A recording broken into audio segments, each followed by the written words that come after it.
कोल्हापुरात भजीचं बारसं झालं आणि भजीचं नाव ठेवलं सुंदरी आणि वड्यासोबत मका चिवडा फ्री. महाराजा वडापाव. कोल्हापुरात छत्रपती शिवाजी महाराज चौकाकडून अंबाबाई मंदिराकडे जाणाऱ्या रोडवर मस्जिदच्या अगदी समोर बेसन पीठ घेतलेलं आहे. तेल चांगलं आहे, कढईत असल्यामुळे असं दिसतंय. पीठ पातळ केलेलं आहे आणि यामध्ये आता मिरची घातलेल्या आहेत. देठ काढून मिरची व्यवस्थित मिरची भजी सारख्या सोडायच्या आहेत. लांबड्या लांबड्या मस्तपैकी खमंग खुसखुशीत अशा तळून घ्यायच्या आहेत.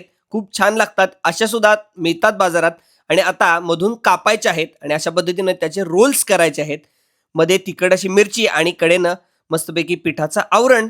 पुन्हा एकदा या खमंग खुसखुशीत अशा तळून घ्यायच्या आहेत. आतली मिरची एकदम कुरकुरीत अशी लागते आणि ही भजी सुद्धा बेस्ट लागते. त्याचबरोबर वडापावला पुदिना चटणी लावलेली आहे स्पेशल, त्याच्यावरनं चटणी केलेली आहे तिखट आणि या ठिकाणी मेयोनीज वडा सुद्धा मिळत आहे. आतमध्ये वडा घातलेला आहे मोठ्या आकाराचा आणि वरनं मका चिवडा सुद्धा आहे. आता ही सुंदरी भजी तयार होते.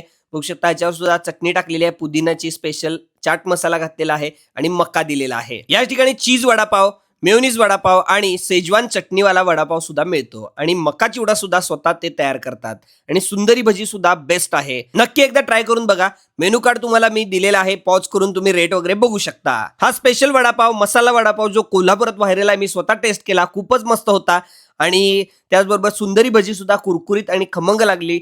खूपच मस्त स्नॅक्स टाईप मध्ये होती. ट्राय करून बघा आणि कमेंट बॉक्समध्ये कमेंट करा.